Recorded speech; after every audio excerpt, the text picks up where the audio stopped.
حضرت میاں شیر محمد شرقپوری علیہ رحمہ فجر کی نماز کے بعد یہ ٹوٹیاں نہیں جس طرح ہوتی تو وہ چھوٹا سا برآمدہ تھا، تو برآمدے کے اوپر بیٹھ کے وظائف کرتے تھے اور پھر اشراق کی نماز تک وہاں بیٹھتے اور پھر تشریف لے جاتے۔ گرمی کی شدت تھی تو حضرت فرائض کی ادائیگی کے بعد وہاں چلے گئے، تو نمازیوں نے آپس سے مشورہ کیا کہ یار حضرت کو عرض کریں کہ بارش کے لیے دعا کی جائے۔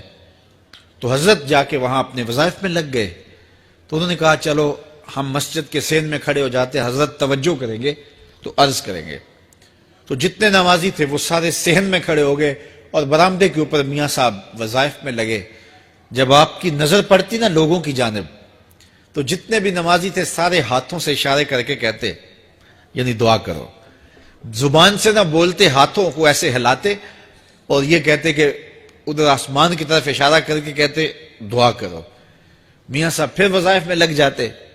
پھر جب میاں صاحب کی آنکھ اٹھتی نا تو یہ سارے ہاتھ اٹھاتے اور آسمان کی طرف ہاتھ اٹھا کہتے۔ میاں صاحب پھر وظائف میں لگ جاتے۔ جب 2-3 مرتبہ ایسا ہوا نا تو میاں صاحب کی ہنسی نکل گئی اور ایسے آسمان کی طرف دیکھ کے کہا چل ہن پا دے۔ کہتے ہیں بس یہ بات کہنے کی دیر تھی کہ چھم چھم می برسنے لگا۔ تو جب کوئی حضور کا ہو جاتا ہے تو رب اس کو اپنا محبوب بنا لیتا ہے۔ تو حضور کی محبت خدا کی محبوبیت کا ذریعہ ہے، اس لیے ہمیں حضور کا پیار اپنی روحوں میں موجزن کرنا ہے، حضور کی محبت اپنی روحوں میں اتارنی ہے، اور محبت اپنے تمام تر تقاضوں کے ساتھ جب روح پذیر ہوگی تو پھر ہمارا انداز زندگی بھی سنور جائے گا، ہماری آخرت بھی سنور جائے گی۔ محبت کے من جملہ تقاضوں میں سے سب سے بڑا تقاضا محبوب کی اطاعت ہے کہ بندہ جس سے پیار کرتا ہے اس کی بات مانتا ہے۔ یہ ہے دعوی محبت کا ثبوت، اس کی دلیل۔ اور حضور کے صحابہ کی زندگیاں دیکھیے کہ انہوں نے حضور علیہ السلام کے ساتھ کیسے پیار کیا، حضور کی محبت میں اپنی عادتوں کو بدل دیا۔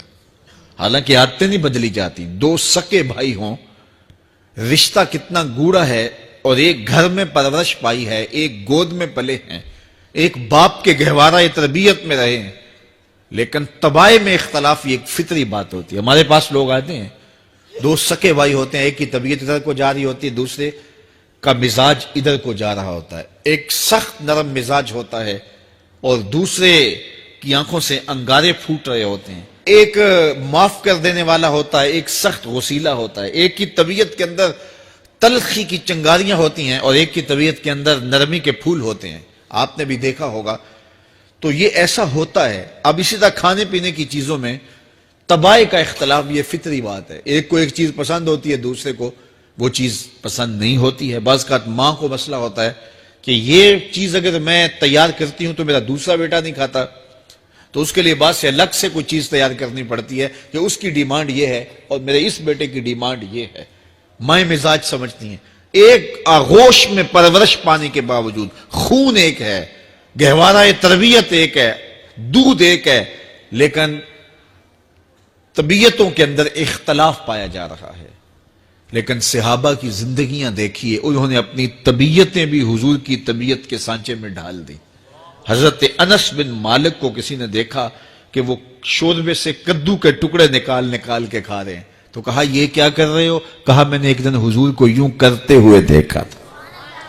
تو طبائع کا اختلاف یہ ایک فطری اختلاف ہوتا ہے، لیکن صحابہ نے اس کو بھی چھوڑا اور حضور کی محبت کے سانچے میں ڈال دیا۔ پھر اس چیز کا انتظار نہیں کیا کہ حضور کا فرمان کیا ہے، حضور کی چاہت پہ اپنے مزاج کو بدلا۔ اللہ اکبر۔ حضور علیہ السلام مدینہ المنورہ کی گلی سے گزر رہے تھے، ایک گنبد نما مکان بن رہا تھا، اور ایسے مکان حضور کو پسند نہیں تھے۔ تو آقا کریم علیہ السلام نے پوچھا یہ مکان کس کا ہے؟ کہا فلاں انصاری کا ہے۔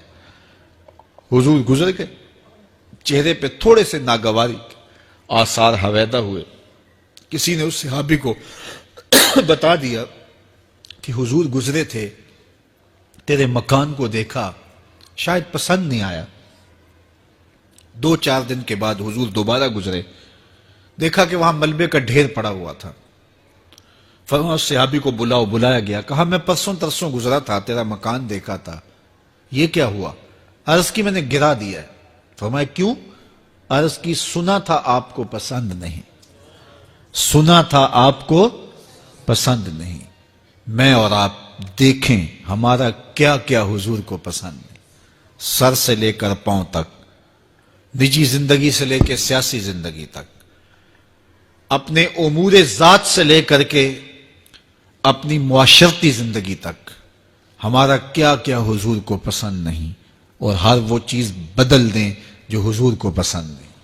محمد دی زیارت محمد دے رنگ وچ، اے ٹھگ بازیاں جانے پیارا محمد صلی اللہ علیہ وسلم۔ میرے شیخ کامل کا ایک شعر ہے، اور وہ شعر اتنا وزنی ہے کہ اگر میرے پاس جواہر لال موتی ہوں اور میں ایک پلڑے میں ڈال دوں اور ایک پلڑے میں یہ شعر رکھ دوں تو یہ شعر پھر بھی بھاری ہوگا۔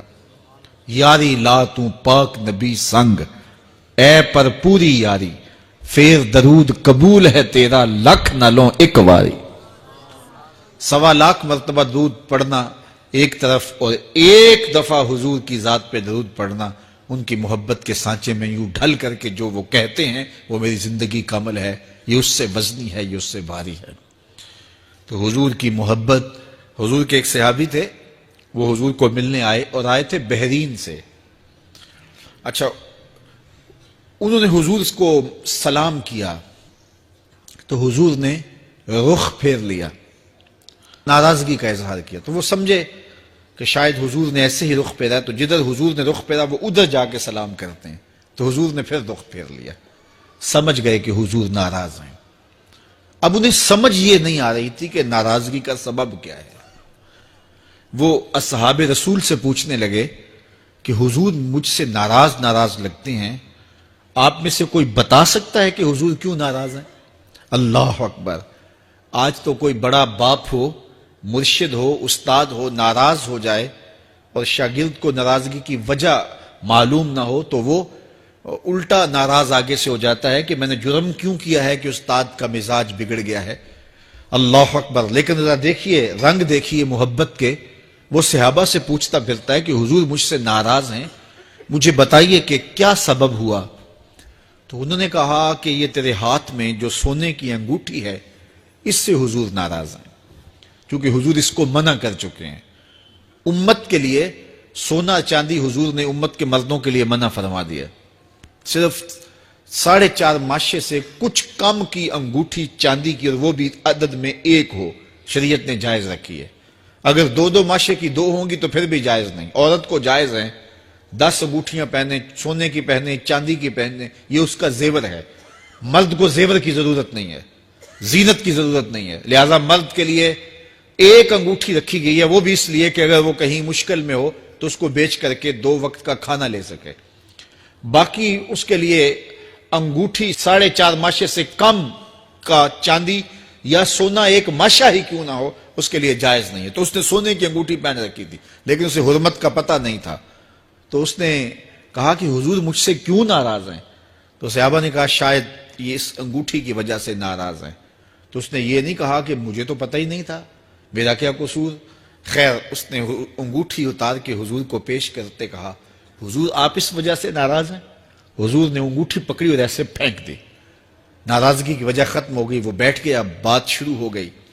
اللہ اکبر! جب سلسلہ کلام ہوتا رہا، جب مجلس برخاست ہوئی، لوگ اٹھ کے گھروں میں جانے لگے، وہ بھی اٹھا اور الٹے پاؤں سے پیچھے چلا، تو کسی نے اس کو کہا وہ انگوٹھی تو اٹھا لو، سونے کی انگوٹھی ہے، قیمتی ہے، چلو تمہارے لیے پہننا جائز نہیں، تمہاری بیوی کے لیے تو جائز ہے۔ تو اس نے کیا جواب دیا سنیے، اس نے کہا واللہ لا آخذہ وقد طرحہ رسول اللہ صلی اللہ علیہ وسلم، اللہ کی قسم میں اس انگوٹھی کو کبھی بھی نہیں اٹھاؤں گا جس کو میرے حضور نے پھینک دیا ہے۔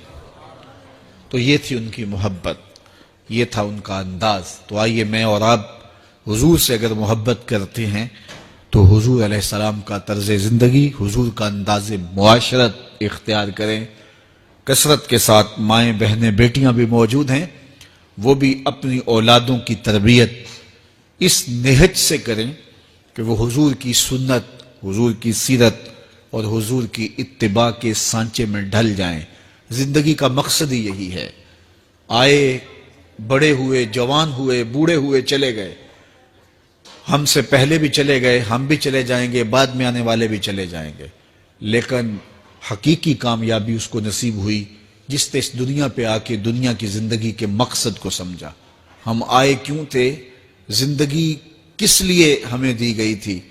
اکبر الہ آبادی نے کیا ستھری تنقید کی تھی، کیا بتائیں احباب، کیا کارنمایاں کر گئے، بی اے کیا، نوکر ہوئے، پینشن ملی اور مر گئے۔ یہ کوئی کام نہیں ہے، ہماری زندگی کا کوئی مقصد ہے جس لیے ہم انسان ہیں، اشرف المخلوقات ہیں۔ دیکھیے گدھا سارا دن بوجھ اٹھاتا ہے، اللہ اکبر۔ میرے صاحب نے ایک گدھے سے بھی ایک موازنہ کیا ہے کہ سارا دن جو ہے وہ بوجھ اٹھائے اور کام کرے، اور پھر مالک اس کو غذا بھی نہ دے، وہ جا کے روڑیوں سے اور باہر سے جا کے چر کے پھر آ کے کام مالک کا کرے، مالک اس کو دے بھی نہ، اور وہ باہر سے کھا کے آئے اور کام مالک کا کرے۔ تو اگر بندہ ہو کے، انسان ہو کے اگر نہ کرے تو میرے حضور نے ایک لمبی ربائی ہے، اس میں آخر میں لکھتے ہیں، تو چنگا یعقوب یا کھوتا، تینوں شرم نہ آوے۔ کہ اگر وہ ایک گدھا بھی کام کرے، اپنی پیٹھ پہ بوجھ لا دے، اور تو اپنے مالک کے لیے کچھ نہ کرے، اور ساری نعمتیں مالک نے تجھے دی ہیں اور عزتیں اور آبرویں تیرے نام کی ہیں، اور تو اس کا حق ہی ادا نہ کرے، تو پھر کس طرح تیرے سے، تو پھر اولئک کل انعام بل ہم اضل۔ فرمایا تو چوپایا ہے، بلکہ چوپایوں سے بھی بدتر ہے۔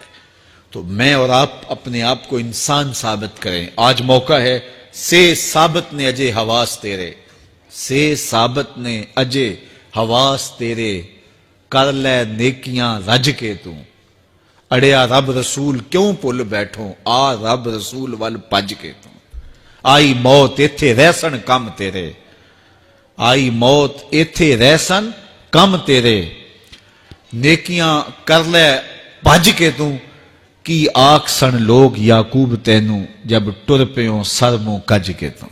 وہ وقت آئے گا جب تنیاں باندھ دی جائیں گی، جب دونوں جانب سے کفن باندھ دیا جائے گا، پھر پردہ ہٹا کے دیکھا جائے گا، پھر بند کر دیا جائے گا۔ وہ لمحے کتنے دردناک ہوں گے، وہ گھڑیاں کتنی دردناک ہوں گی۔ آج مجھے اور آپ کو اللہ نے موقع دیا ہے، تو آج حضور کی سیرت کو اپنانے کا، اپنی روحوں میں اتارنے کا عزم کر کے